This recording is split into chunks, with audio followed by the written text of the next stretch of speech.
तो guys Adnan bug 03 channel पे आपका स्वागत है। हमारे सामने खड़ी है रॉयल इनफील्ड हंटर 350 जो कि मिड वेरिएंट में ही आता है, ये टॉप वेरिएंट नहीं है। और इसमें क्या क्या मिल जाता है देखो, इसका जो पेंट क्वालिटी है बहुत ज्यादा प्रीमियम और मैट कलर में दिया गया है। और अगर मैं बात करूं, इसका जो शॉर्ट टेल के साथ साथ फुल एलईडी हेडलैम्प और राउंड एलईडी हेडलैम्प के साथ आता है, कॉम्पैक्ट बॉडी साइज के साथ। और इसमें जो आपको मिल जाता है बहुत बेहतरीन सा शॉर्ट हाइट वालों के लिए भी एकदम इजीली रहने वाला है। और इसमें आ जाता है एलॉय व्हील्स प्लस ट्यूबलेस, और इसमें सिंगल चैनल एबीएस के साथ आने वाला है। आज मैं इसका बात करने वाला हूँ फुल डिटेल रिव्यू। तो सबसे पहले चलते हैं इसके जो इंजन है और इंजन का क्वालिटी, इंजन का पावर की तरफ। तो सबसे पहले मैं आपको यहाँ पे दिखला देता हूँ। ये इसका बात करें इंजन का, तो 349 सीसी का single cylinder air cooled engine के साथ आता है, जे सीरीज के साथ। और अगर मैं बात करूँ इसके पावर बीएचपी का, तो 20.2 बीएचपी ये प्रोड्यूस करने वाली है और 27 न्यूटन मीटर टॉर्क ये प्रोड्यूस करने वाली है। 5 स्पीड गियर बॉक्स के साथ, स्मूथ गियर बॉक्स के साथ आता है।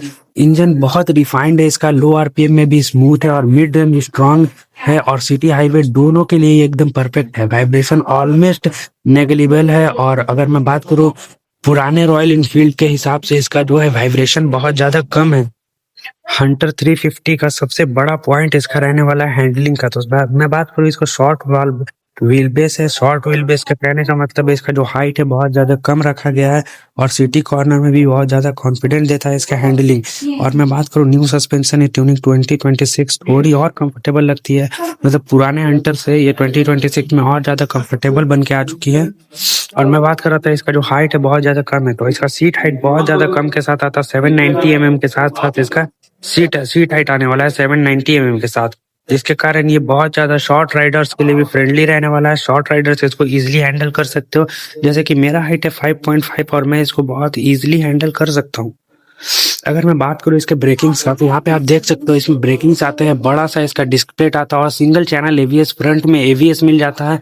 और यहाँ पे आप देख सकते हो बहुत बेहतरीन इसका टॉप वेरिएंट के साथ डुअल चैनल एवीएस।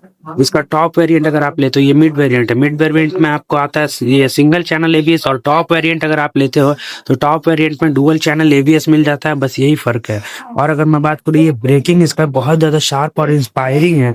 अगर मैं बात करूँ इसके रेयर साइड में, अगर बैक साइड में यहाँ पे आप देख सकते हो, बैक साइड में भी यहाँ पे आप देख सकते हो किस तरह का इसमें दिया गया है। कैलिपर्स इसका देख सकते हो फुल्ली मैट ब्लैक के साथ आता है, और छोटा सा इसका कॉम्पैक्ट सा डिस्क प्लेट आने वाला है। और पीछे भी यहाँ पे मैं दिखला देता हूँ आपको, यहाँ पे आपको दिख रहा होगा ये एबीएस का प्लेट है, यानी कि ये डुअल चैनल एबीएस के साथ आता है।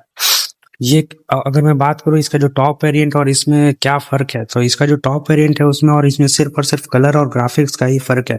मिड वेरिएंट में भी आपको डुअल चैनल मिल जाता है और टॉप वेरिएंट में भी आपको डुअल चैनल ही मिलता है, लेकिन सिर्फ और सिर्फ उसमें प्राइस थोड़ा बहुत ऊपर नीचे है और ग्राफिक्स और कलर का डिफरेंस मिलता है आपको। सो अब बात करते हैं इंस्ट्रूमेंट क्लस्टर की भी। इसका इंस्ट्रूमेंट क्लस्टर से पहले आप इसका एक बार चाबी देख लो, किस तरह का इसका चाबी आने वाला है। अब बात करते हैं इसके फीचर्स की तरफ। तो फीचर्स की तरफ अगर मैं बात करूं, तो सबसे पहले आप इसका देख सकते हो किस तरह का इसका टैंक आने वाला है। एकदम मैट फिनिशिंग के साथ इसका टैंक आता है, E20 के साथ आने वाला है। और अगर मैं बात करूं इसकी फीचर्स में, आपको सेमी डिजिटल इंस्ट्रूमेंट क्लस्टर मिल जाता है, जैसा कि आप यहाँ पे आप देख सकते हो। यहाँ पे ये इसका आरपीएम और ये मतलब इसका ये टॉप स्पीडोमीटर है, और इसी में डिजिटल मीटर है, मतलब इसी को सेमी डिजिटल बोलते हैं। आधा डिजिटल और आधा एलईडी डिस्प्ले के साथ जो आता है उसको सेमी डिजिटल बोलते हैं। और सेमी डिजिटल के साथ साथ इसमें क्या क्या फीचर्स आपको यहाँ पे मिल जाता है, तो सबसे पहले मैं बता दूं इसमें हैजार्ड का फीचर्स भी है, और इसमें दे देता है आपको यूएसबी चार्जिंग पोर्ट। आपको यहाँ पे दिख रहा होगा ये इसका यूएसबी चार्जिंग पोर्ट है। यहाँ से आपको दिखाता हूँ मैं, ये देखो यहाँ से इसका यूएसबी चार्जिंग पोर्ट दिया गया है, जो कि C2C है। मैं बता देता हूँ C2C इसका चार्जिंग पोर्ट आने वाला है। और यहाँ पे आपको देख लो, यहाँ पे ये इंडिकेटर्स मिल जाता है, यहाँ पे हॉर्न मिल जाता है, और यहाँ पे आपको इसमें हैजार्ड का सिस्टम भी मिलता है। और यहाँ से आपको इग्निशन ऑन ऑफ का है, और ये इसका सेल्फ स्टार्ट दिया गया है।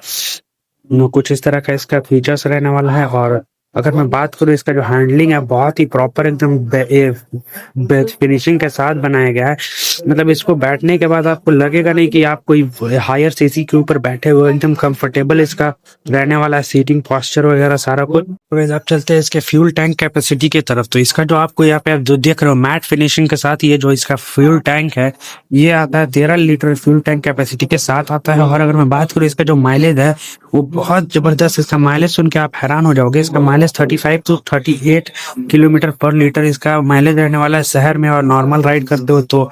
और अगर मैं बात करूँ इसके हाईवे, अगर हाईवे पे आप इसको चला रहे हो तो 40 से ज्यादा माइलेज देने के ऊपर ये कैपेबल रहने वाला है, जिसके वजह से ये बहुत बेहतरीन बाइक बन जाता है माइलेज के नाम पे। इसका जो माइलेज रहने वाला 350 सेगमेंट में माइलेज बहुत ज्यादा डिसेंट है, इसका बहुत बेहतरीन माइलेज के साथ आता है। और अगर मैं बात करूँ इसका जो ग्राउंड क्लियरेंस है, क्योंकि आपको मैंने बताया 790 mm सीट हाइट के साथ आता है, तो इसका ग्राउंड क्लियरेंस आता है 160 mm।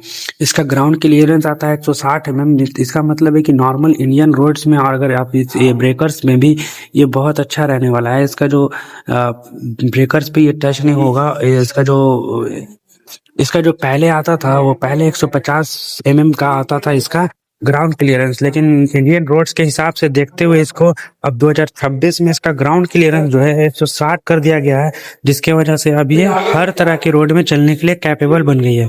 और अगर मैं साथ ही में इसका बात करूँ ऑल ओवर वर्ल्ड इसका वेट का, जो रॉयल इनफील्ड के नाम पे जो इसका वेट आता है 181 किलो का, ये सिर्फ और सिर्फ 181 किलो के वेट के साथ ये बाइक आता है, जिसके वजह से ये मतलब रॉयल इनफील्ड का सबसे हल्का बाइक माना गया है। 350 सीसी होने के बावजूद इसका जो वेट है बहुत ज्यादा कम है।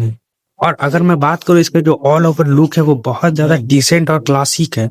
और क्लासी लुक के साथ इसका आप देख सकते हो इसका जो एग्जॉस्ट है बहुत ज्यादा शॉर्ट एग्जॉस्ट है और बहुत स्पॉटी एग्जॉस्ट इसका लगता है, बहुत ज्यादा स्पॉटी एग्जॉस्ट इसका शॉर्ट और शॉर्ट एकदम कॉम्पैक्ट सा बाइक लगने वाला है। और इसका जो इंजन है प्रॉपर मैट फिनिशिंग के साथ आता है। और ये जो है इसमें ग्राफिक्स वैसा कुछ खास नहीं है, ग्रे कलर से ग्राफिक्स इसका, और इसका नियॉन कलर से रॉयल इनफील्ड का यहाँ पे बैजिंग दिया गया है, हंटर 350 का बैजिंग दिया गया है।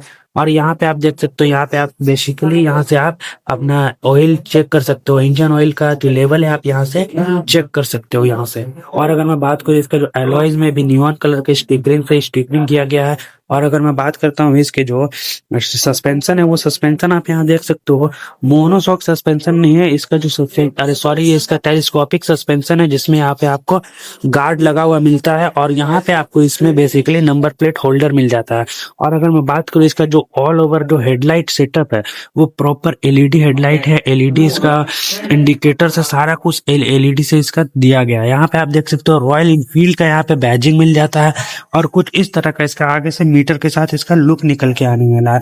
और अगर मैं बात करूँ इसके बैक प्रोफाइल से, तो बैक प्रोफाइल में आप यहाँ पे आप देख सकते हो इसका जो सस्पेंशन है वो किस तरह से दिया गया है। इसका जो ट्विन एब्जॉर्बर सस्पेंशन दिया गया है बैक में, जो इस साइड भी है और इस साइड भी है, तो मतलब दोनों साइड से जो रहता है इसको ट्विन एब्जॉर्बर सस्पेंशन कहते हैं। बैक साइड से आप यहाँ पे देख सकते हो बैक लाइट और इसका जो इंडिकेटर्स है वो कितना ज्यादा प्रीमियम लगने वाला है और ये भी प्रॉपर एलईडी है। और यहाँ पे आप देख सकते हो यहाँ पे बेसिकली इसका नंबर प्लेट होल्ड हो जाता है। और यहाँ पे आपको देख सकते हो यहाँ पे लेफ्ट साइड में आपको साड़ी गार्ड मिल जाता है और जो कि बहुत प्रीमियम क्वालिटी का इसका साड़ी गार्ड दिया गया है। और अगर मैं बात करूँ यहाँ पे आप देख सकते हो रॉयल इनफील्ड वालों की तरफ से एक तगड़ा सा लेग गार्ड भी मिलने वाला है, जो कि बहुत ज्यादा स्ट्रांग है और बहुत कैपेबल है बाइक को स्क्रैचेस से बचाने के लिए। और अगर मैं बात करूँ इसमें बैक प्रोफाइल में, अगर आप इसका यहाँ पे आप सीटिंग पोस्चर देखोगे, इसका जो आप यहाँ पे ये इसका जो सीट देखोगे बहुत ज्यादा कंफर्ट के साथ इसको बनाया गया है। इसका जो बहुत ज्यादा स्पंजी सीट है और बैक मतलब आप इसमें बैठे हुए हो रेयर पिलियन के साथ अगर बैठे हो तो पिलियन के लिए भी ये बहुत ज्यादा एकदम कंफर्टेबल रहने वाला है। यहाँ पे एक छोटा सा लेकिन तगड़ा सा ग्रेवल्स मिल जाता है, जिसके कारण यहाँ पे पिलियन को बहुत ही ज्यादा कॉन्फिडेंस मिलता है बैठने के लिए। सो अब बात करते हैं इसके जो टायर सेक्शन है वो टायर सेक्शन क्या रहने वाला है। तो यहाँ पे आप देख सकते हो फ्रंट में यहाँ पे आपको इसमें मिलने वाला है सीएट का टायर मिलने वाला है। और सीएट का टायर के साथ साथ अगर मैं इसका बात करूं टायर सेक्शन का, तो 110/70/17 का 110/70/17 का यहाँ पे टायर है, इसका साइज आने वाला है फ्रंट में। और एलॉय भी इसका जो ब्लैक कलर का एकदम प्रीमियम एलॉय इसके साथ आता है। और अगर मैं बात करूं इसके जो बैक प्रोफाइल में, अगर रेयर टायर की तरफ अगर बात किया जाए तो रेयर टायर यहाँ पे आप देख सकते हो सीएट जूम एक्सएल का मिल जाता है, जूम एक्सएल का मिल जाता है, जो कि बहुत बड़ा माना जाता है। और अगर मैं बात करूं यहाँ पे टायर सेक्शन 140/70/17 mm का इसका टायर ट्यूबलेस रहने वाला है। और इसका अगर मैं बात करूं इसका जो ब्रॉड देख रहे हो कितना ज्यादा चौड़ा ये टायर है और बहुत ज्यादा चौड़ा के साथ साथ ये बहुत तगड़ा ग्रिप देने वाला है। इसका यहाँ पे देख सकते हो जिग जैक टाइप का इसका ग्रिपिंग दिया गया है और बहुत ब्रॉड टायर है, मतलब रॉयल इनफील्ड का कैफे रेसर मॉडर्न लुक के साथ साथ ये आप इसको कॉर्नरिंग पे भी बहुत इजीली यूज कर सकते हो और इससे छोटा मोटा कॉर्नरिंग भी कर सकते हो। तो सबसे पहले भाई अब बात करते हैं इसका जो लास्ट में एकदम सबसे लास्ट में इसका बात करते हैं इसके प्राइसिंग का। तो इसका प्राइसिंग रहने वाला है हमारे डाल्टनगंज, जो कि डाल्टनगंज में रॉयल एनफील्ड जो शोरूम है वहाँ पे 2 लाख में ये है बाइक आपको मिल जाता है। ऑन रोड प्राइस इसका रहने वाला है 2 लाख। ये मिड वेरिएंट है इसीलिए इसका 2 लाख है। और अगर आप इसका ये टॉप वेरिएंट लेते हो तो टॉप वेरिएंट में 2,05,000 समथिंग पड़ जाता है आपको। लेकिन 2,05,000 और 2 लाख में डिफरेंस क्या है? तो 5,000 जो आपको एक्स्ट्रा मिल रहा है उसमें सिर्फ और सिर्फ कलर और ग्राफिक्स का ही डिफरेंस रहने वाला है, और कुछ डिफरेंस नहीं है इसमें। टॉप और मिड में कोई डिफरेंस वैसा खास मिलता नहीं है, सिर्फ और सिर्फ ग्राफिक्स और कलर का ग्राफ मिल जाता है। और इससे अगर टॉप वेरिएंट में आप कलर लोगे तो सिर्फ और सिर्फ 3 कलर है जो कि आपको टॉप वेरिएंट में मिल जाता है। वो अगली वीडियोज में मैं आपको बता दूंगा। और फिर मिलते हैं आपको नेक्स्ट वीडियो में। अगर आपको ये वीडियोज इन्फॉर्मेटिव लगी हो और अगर आपको ये वीडियोस बहुत अच्छा लगा होगा तो वीडियोस को लाइक करना, शेयर करना और भाई सब्सक्राइब कर लो मेरे चैनल को। अगर आप यहाँ तक पहुंच गए तो चैनल को सब्सक्राइब कर लो। तो मिलते हैं आपको नेक्स्ट वीडियो में, तब तक के लिए बाय बाय।